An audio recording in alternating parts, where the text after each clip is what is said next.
What looked like a sea cucumber came to life when poked, revealing itself as some toothed exotic with sharp gills. A black drum had been making a croaking rumble in its throat and triggering great curiosity amongst the other kids surrounding us.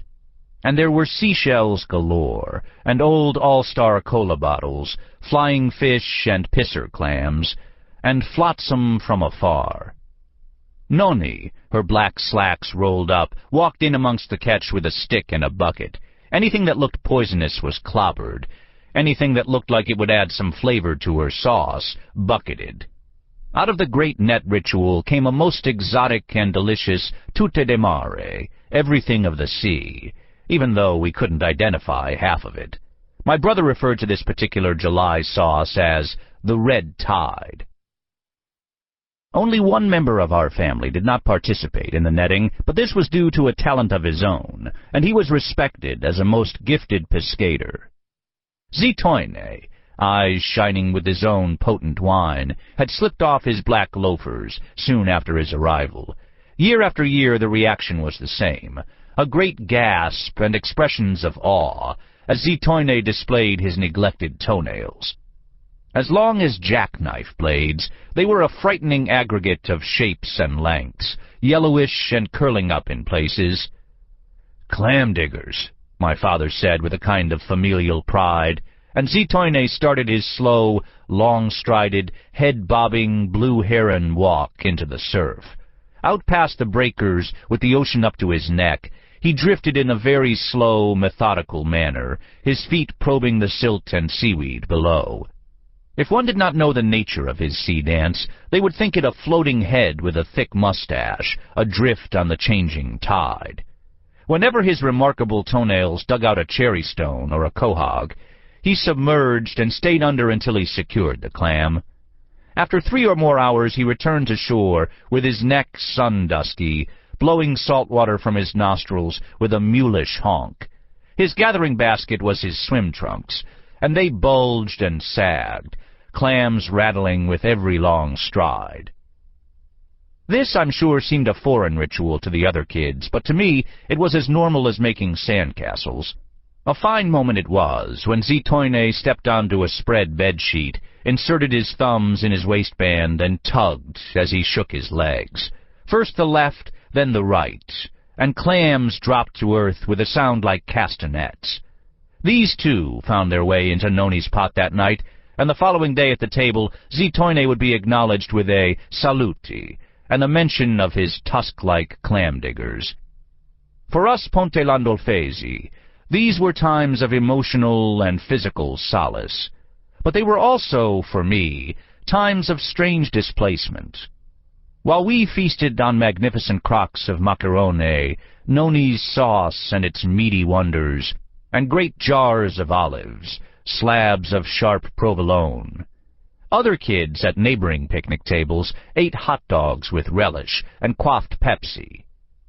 Sitting there between my father and Goomba Rocco, lost in the passionate Italian conversations, I felt like an American kid trapped in the camp of a foreign faction, like Will Mummy from Lost in Space, time-traveled to 18th century Europe. Noni looked at the Americani children at the next table and whispered with compassion. A hot dog was child abuse to an Italian. You were starving the poor freckle-faced kid. A little red-headed girl in a green one-piece and matching flip-flops flapped her way over to our table and stared down at the spread, wrinkling her freckled nose. "They're eating squids, Daddy," she announced to the entire beach.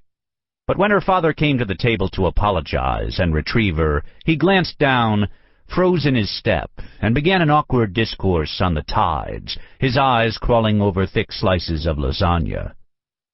"Sit down," Zia Concetta said. "Eat." I never saw a man shove his daughter toward the waves and take a seat so fast in my life. Maybe, I reasoned, there'd be an extra hot dog left over at his table. Danny Boy ate a quart of everything and placed the blame on Stanislavski. Preparing for his role of Narrator, he explained to Cousin Pina. He then sat alone on a blanket, his belly turned toward the sun, and his thoughts hidden behind Ray-Bans and his Super 8 camera. He was filming the beach event. Watching him, I noticed he had that snake-bit look again, hung over and oblivious to the comments being made about him by Gumarosa. Noni defended him, saying that the Malocchio had done a number on him, and he needed time to rest. "Nunzio!" Grandpa sang to me from his lawn-chair throne.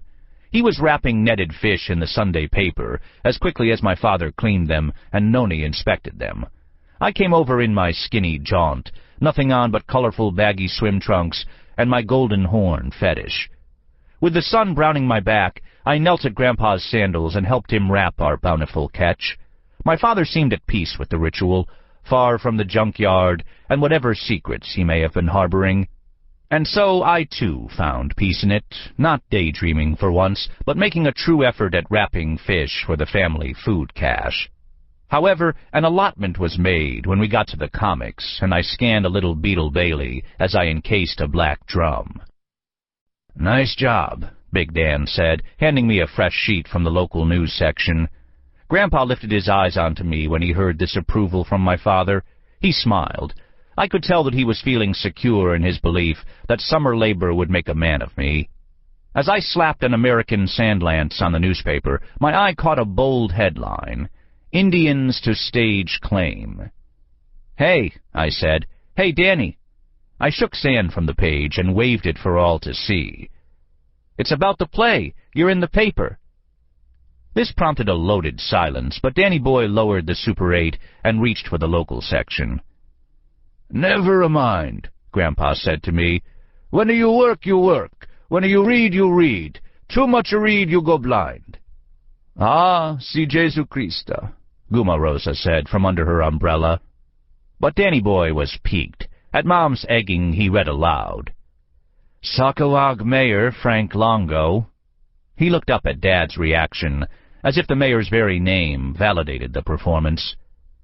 "Frankie, baby," Cousin Justina said from her chaise longue, where she painted her toenails casino pink.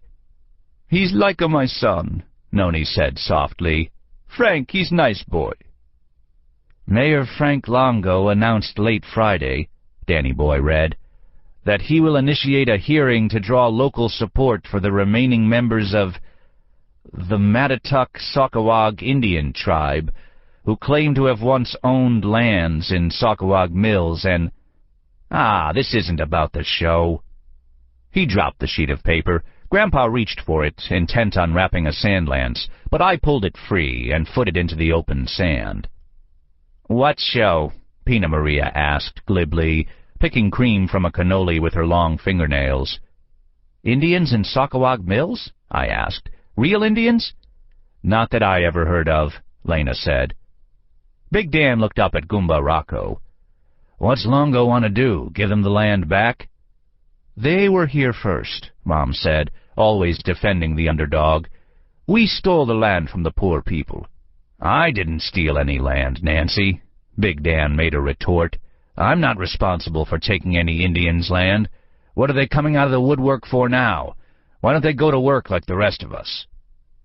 This set off a debate in English and Italian with my mother and Cousin Justina of the associate's degree backing the Indians. "It's all stolen land," Justina said, as she gingerly painted her crooked little toe. Grandpa even got in. "I like the Indian man. He make the garden. Some good thing. The bow and the arrow, the tipia house. He no bother nobody. He use all of the part of the cow." "Yeah, Pop," my father cut in, "but that's a long time ago. We're going to go back in time now?" Noni did not know what American Indians were. She thought we were speaking about gypsies, Singara, and so she crossed herself. Being well read on the subject, and an Indian at heart and hair, I stood and faced the picnic tables. "This was their beach," I said, "and their fish." "What?" Dad asked. Our picnic area grew quiet. "All of it. We came in and killed women and babies and poured boiling soap inside them and just took it." "Wait a minute," Dad said, turning from his squat over a blackfish. "Who is we? What's this we took the land?" "Columbus,"